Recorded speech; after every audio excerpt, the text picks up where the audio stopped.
questions online, and then you put some saliva in a test tube with a little mixture there, and you send it in. And in a few weeks or whatever, you will receive a report online, but also in the mail.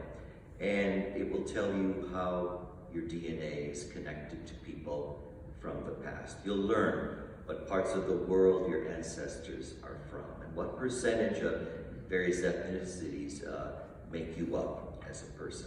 I haven't yet done that, but I'm pretty certain that I will discover I'm from a long line of royalty. I just feel that. And if that is true, things are going to change about the way you treat me here.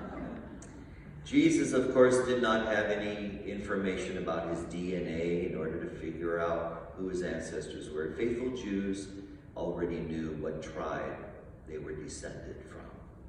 In most cases, they could probably give you several of the names of their ancestors as well.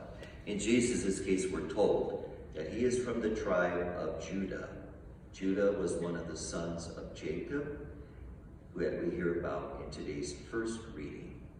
It is a later descendant of Judah, King David, who will establish the city of Jerusalem.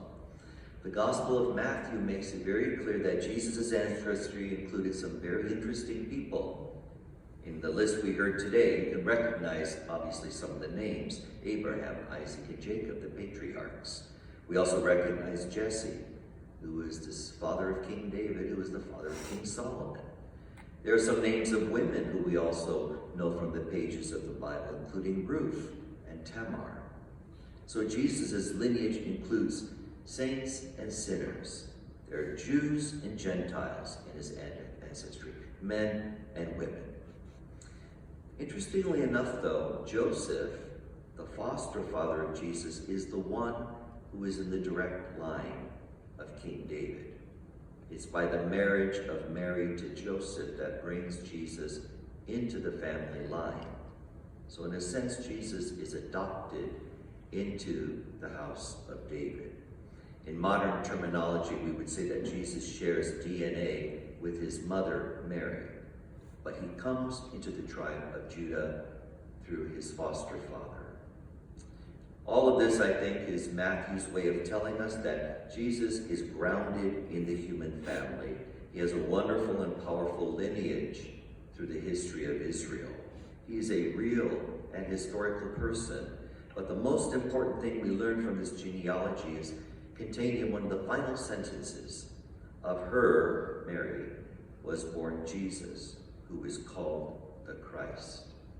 It's very interesting. The genealogy takes a leap of faith at the end. It's not just a list of human lineage. It is a proclamation of faith. Jesus is the Christ. He may have a human connection and lineage fully immersed in our humanity, but he is also the one begotten of God, who came into the world to redeem us from our sins.